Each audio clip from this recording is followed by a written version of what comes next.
Bonjour, dans ce numéro 3 de Lecture et Poésie, nous allons parler de Jean-Claude Tardif, que certains d'entre vous connaissent certainement. Il est à la fois revuiste, poète et éditeur. Et nous allons donc, si je puis me permettre cette expression, présenter ces trois personnages. Alors, revuiste d'abord. Alors, c'est une personne qui publie une revue pour celles et ceux qui ne connaîtraient pas le mot. Donc, il a créé cette revue à l'index, espace d'écrit, qui est non seulement ouverte à la poésie, mais aussi à d'autres genres littéraires. Alors j'ai en main les trois derniers numéros, qui sont les numéros 46, 47 et 48, et cela fait donc, si je ne m'abuse, 23 ans que Jean-Claude Tardif a commencé la publication de cette revue. Alors le titre peut interroger, mais vous l'aurez deviné, il s'agit autant de montrer que de dire, c'est-à-dire de dire la poésie et aussi de parler d'autres genres littéraires, bien entendu. Alors les numéros sont composés avec simplicité et dynamisme, et l'on retrouve dans chaque numéro le même cheminement, ce qui est le cas pour toutes les revues en général, que ce soit de poésie ou littéraire. Alors après un éditorial de Jean-Claude Tardif, se suivent des textes ou des poèmes inédits d'auteurs inconnus ou connus, bien entendu.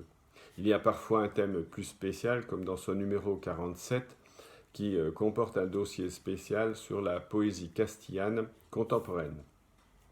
Et il y a enfin, en fin d'ouvrage, évidemment, les montrées du doigt. C'est les auteurs qui recensent les ouvrages poétiques et littéraires de poètes ou d'écrivains. Ce ne sont d'ailleurs pas toujours les mêmes rédacteurs à chaque numéro. Alors avant de parler de l'éditeur, je voulais vous lire deux extraits des éditoriaux de Jean-Claude Tardif, l'un dans le numéro 47 qui parle de la poésie, et le second dans le numéro 48 sur la marchandisation de l'édition. Alors le numéro 47. La poésie est-elle encore au monde, de ce monde? On peut en douter, voire affirmer qu'elle en a été depuis quelque temps éradiquée. Pour ce qui me concerne, ceux qui la représentaient dans la forme, mais surtout dans l'esprit, ont pour la plupart disparu. Je dis bien l'esprit, car la forme en a toujours été plurielle et changeante au gré des courants, des chapelles, des écoles et parfois même des modes.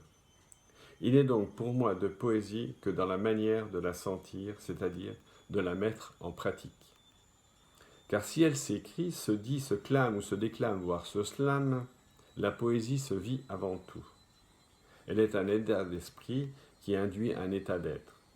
Un humanisme qui passe par l'échange et le partage des mots, des textes, des langues, pour finalement trouver l'autre, mieux l'entendre et l'écouter, puisque les mots et la poésie qu'il façonne entrent en chacun de nous à un moment ou à un autre, d'une façon ou de l'autre. Aujourd'hui encore, en dépit de tout, je crois en cela, en cette dimension profondément humaine de la poésie, et plus largement d'une certaine littérature. C'est ce qui fait que depuis plus de 30 ans, j'écris et donne à lire d'autres voix que la mienne. Sans doute, l'entreprise est modeste, mais elle me tient à cœur, me constitue plus que je ne saurais l'expliquer. C'est un extrait donc de cet éditorial qui est, je trouve, très beau et très intéressant. Et le second, qui donc parle de l'édition. Alors, plus des 2 tiers de l'édition sont marchandisés par 2 groupes. Elle est bollorisée et vivant dicisée. Ici, aucune racine commune avec le verbe vivifier, vous l'aurez compris. Et on est en passe de se crétiniser. Quid à terme de la pluralité?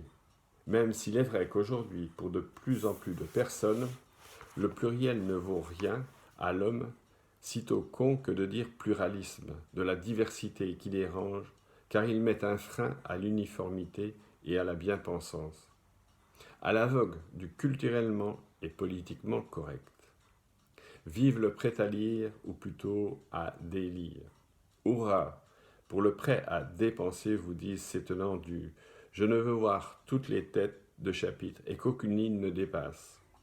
Ainsi, les circuits de distribution de vente sont obstrués par le médiocre et l'insane. Le lecteur est niqué, paniqué, quelquefois, à qui l'on ne propose rien d'autre qu'un galimatia prémâché. Enfin, je l'espère pour lui, le lecteur vit de plus en plus dangereusement, etc. Donc je trouve aussi cet éditorial très intéressant que vous pourrez donc vous procurer ou relire si vous avez déjà le numéro. Alors, donc on ne saurait donc être contre ce qu'écrit Jean-Claude Tardif, tant il est vrai que d'une part le livre est devenu un objet commercial, poussé à l'extrême limite donc, de sa rentabilité, et comment on peut s'interroger, comment certains auteurs peuvent-ils d'ailleurs se dire créateurs ou artistes quand ils ne font que suivre la mode. Quant aux poètes, pour certains, écrire de la poésie, ce n'est qu'écrire des mots sur une page blanche, sans s'être interrogé sur l'évolution de la poésie depuis le XVe siècle, voire avant. Voilà, nous allons donc maintenant parler de Jean-Claude Tardif en tant qu'éditeur. Alors, il publie quelques plaquettes par an, d'ailleurs sous ce titre, Les Plaquettes. Il s'agit de courts recueils en général, d'une cinquantaine de pages environ, parfois illustrés ou non, selon l'envie de l'auteur. Alors, l'édition est née en même temps que la revue. Et il n'y a pas d'abonnement pour les recueils, toutefois le tirage est limité, mais peut être repris à tout instant selon la demande. Alors, qui Jean-Claude Tardif édite-t-il? Alors, des amis, des inconnus, des poètes reconnus ou non, mais à la lecture de ces ouvrages, on peut reconnaître d'une part un certain éclectisme parmi les auteurs, il est vrai, mais d'autre part un choix rigoureux de la poésie qui s'écrit. Alors, je vous cite quelques noms d'auteurs, comme celui de Catherine Baptiste, Béatrice Paillet pour les derniers publiés, mais aussi Georges Catallot, Jacques Boise, Jean-Claude Touzeille, Robert Nash, Michel Laurent, Werner Lambercy, etc. Alors tous ces poètes ne sont pas des néophytes en poésie, mais de nouveaux auteurs de talent peuvent également être publiés. Alors un conseil, si vous souhaitez être publié par Jean-Claude Tardif, lisez d'abord la revue, envoyez vos textes et peut-être vous pourrez donc envisager une publication. Voilà, alors nous allons faire une courte pause avant de parler de Jean-Claude Tardif en tant que poète.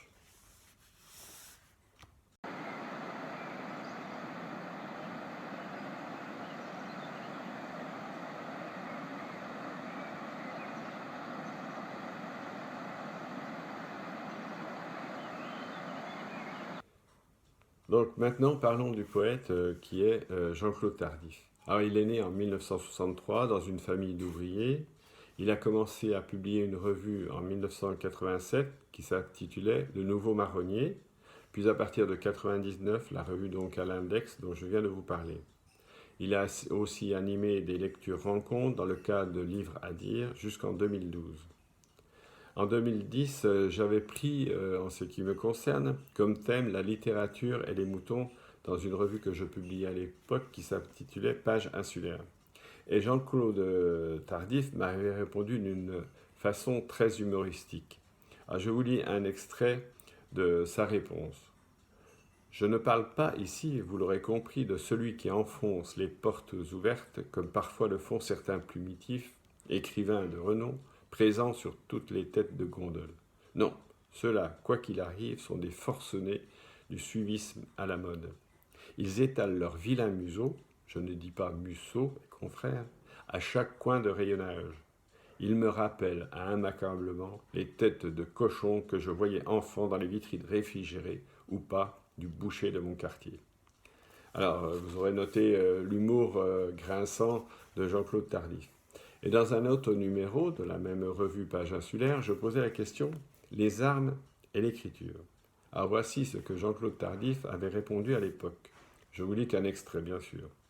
« Je crains, pour tout te dire, que mon propos te paraisse cavalier, mais jusqu'à désarçonner certains, tant il peut apparaître comme futile et ne pas dire exclusivement ludique. Tout autre écrivain qualifié développerait, trouverait des angles. Là serait sans doute la tâche d'un écrivain vrai, son devoir, son quasi-sacerdoce. » Voilà. Ce petit aparté simplement pour vous montrer quel homme est Jean-Claude Tardif, à la fois modeste et simple dans ses propos, mais aussi autant érudit que talentueux. Ainsi, il n'est nullement ni un mouton, ni un pistoleros. Il préfère écrire et même partager avec les autres sa passion de la poésie. Alors je ne sais combien de recueils il a publiés, mais j'en ai presque une dizaine de lui.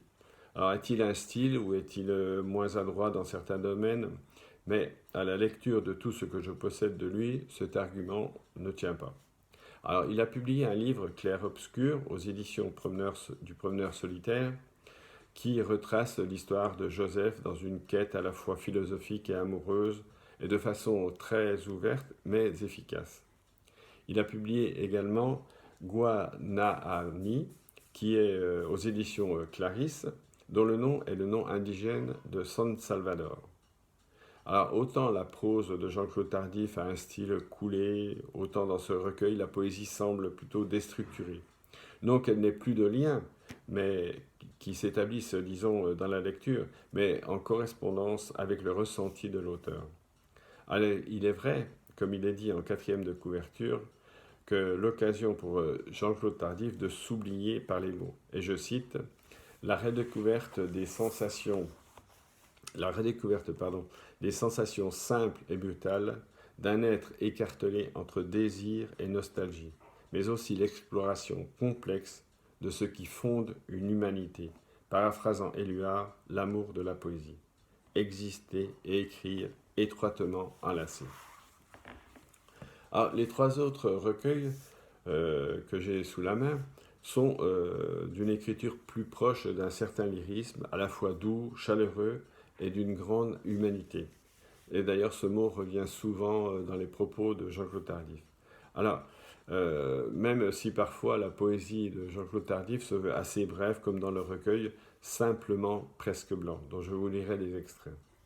Alors, je mettrai à part un recueil, Le bestiaire inattendu, car il me semble que Jean-Claude Tardif a publié plusieurs bestiaires, et ce dernier peut être lu par les enfants, mais contient également beaucoup de traces d'humour, comme l'auteur sait le faire.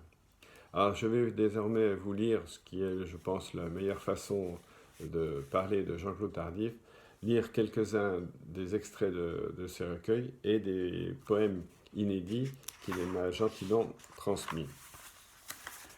Alors, commençons par les recueils. Alors, Guanahani, dont je vous ai parlé tout à l'heure.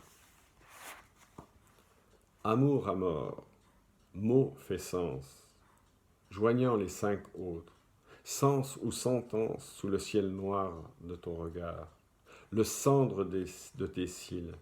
Ce mot, bruit de forge, d'acier sur le brasier des paumes, goutte à goutte fondre à mesure que la bouche s'éteint pour laisser place. La table de travail, les lèvres, s'étendre pour y réduire le mot dans la sueur, l'instant du toucher. Juste. La masse hybride de l'azur, tout régenté. Enfin tout anoublir par le poids sombre du bosquet, le carcan lunaire des sources, pour qu'apparaisse au jour la teneur acide des nuits, le chant ancien. Puis, ce fut le retour du maître de forge, du rythme régulier du bras, de celui qui annonce l'enserrement. Saisir le feu, aviver les tisons sous le lin, les porter à l'incandescence des reins, était-ce là les silencieux creusets qu'il fallait modeler par la chaleur du fer et le tour des paumes? Le zénith. Là-bas, à l'ombre aiguisée de midi, le clocher s'érige en girouette, s'y concentre, pointe sur ton sein, dardé par le désir, ou phonème du soupir. Donc le second recueil, simplement, presque blanc, vous allez remarquer, disons que la différence de style. Rien, jamais. Rien, toujours. Ultime, dernier, point de rencontre. J'écris pour oublier la parole. Je parle pour écrire simplement, plus haut dans l'air. Parfois, respirer le poème, faute de mieux. S'absenter un peu plus, davantage. en soi se retirer de soi et plus encore, comme si l'aîné en voulait dire quelque chose. Où retombera-t-elle la parole? Dans quel sillon, quelle ornière, dans quelle ride du ciel reviendra-t-elle tachée par sa chute? Le silence est un alphabet qui s'absente. Ensuite, de la Villante.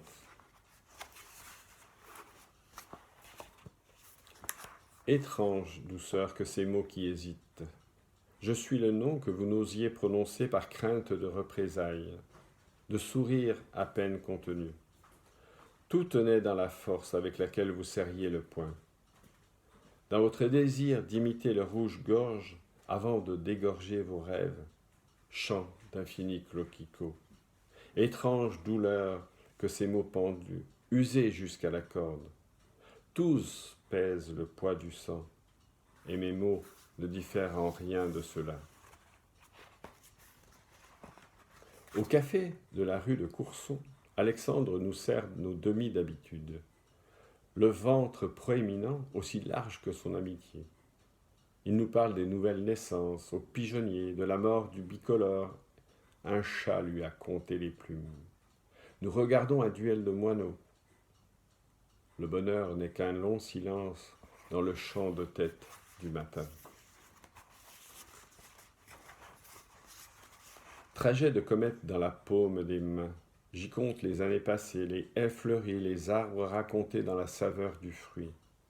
Autant de petits voyages sur la langue, d'histoires chuchotées à l'oreille de la nuit, quand meurt l'alouette trop serrée contre mon cœur d'enfance.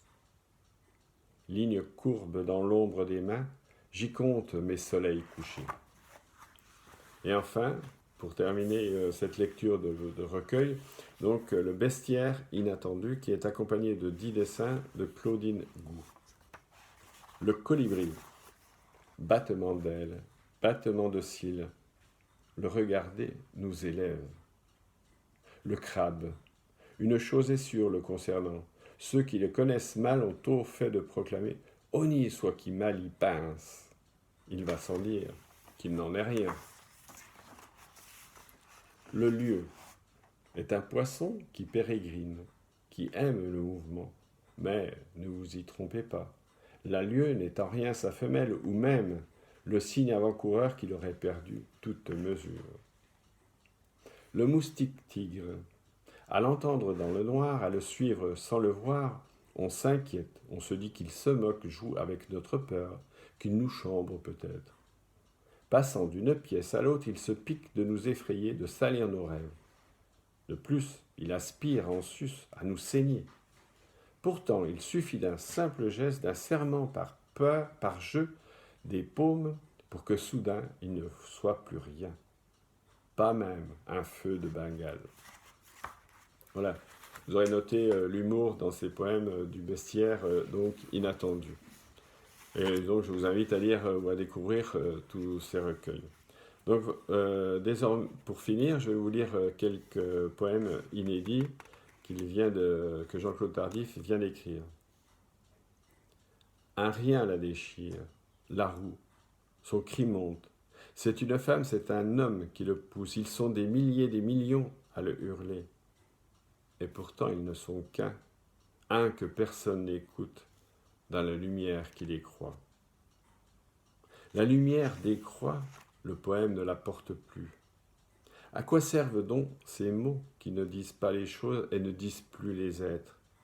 À qui servent ces mots qui meurent comme le font les hommes et les femmes qui ne peuvent plus les prononcer de peur de bafouiller, de peur d'avoir peur de ce qu'ils pourraient nous dire, de leur approche de la lumière? Dans ma tête, un éclat, lumière diffuse des jours passés, des futurs épuisés. Conjuguer le monde à l'imparfait ne fait qu'encombrer nos souvenirs. Pourtant, cet éclat dans ma tête, pareil à un ray de lumière entre des jalousies, il me donne à penser le possible, comme on le ferait d'une journée d'été. Serions-nous capables d'en faire autant, d'être la phalène, de nous frotter à elle contre elle, Serais-je capable de m'en saisir, de la caresser, cette clarté, au risque de m'y brûler les mains? Qui pourra me le dire? Que devrais-je écouter avant que l'obscurité ne nous envahisse, ne me parle à moi-même? Tout est fragile, de plus en plus. Le vent lui-même rompt plus souvent qu'on ne croit, comme l'ombre le submerge de ses peurs d'enfant. Parfois il pleure. L'entendez-vous? C'est alors que notre voix nous parvient. Nous la reconnaissons à peine. En elle, plus de lumière, rien qu'une frayeur, un noyau d'obscurité que nous sentons monter en nous. Et pour terminer, lumière encore, enclos dans un flocon de neige. Une larme éperdue dans le coton blanc d'un mouchoir, dans le pli d'un rêve d'enfance égarée. Le corps triste d'un homme qui marche vers une chandelle. La dernière, bout de cire que l'on souffle et dont il ne sait pas qu'elle est sienne. Voilà, donc j'espère que ce numéro vous aura intéressé sur Jean-Claude Tardif et que vous aurez plaisir donc à découvrir cet auteur, ce reviste et cet éditeur. Voilà, je vous invite également à revoir les dernières vidéos que j'ai mises en ligne, comme la dernière où je parlais donc des livres de James Scott et de Patrick Chastenay, qui sont des ouvrages à mon avis très intéressants et majeurs de notre époque pour à la fois comprendre le passé, le présent et voir anticiper sur l'avenir. Voilà, je vous remercie de votre écoute et à bientôt pour une nouvelle vidéo. Merci.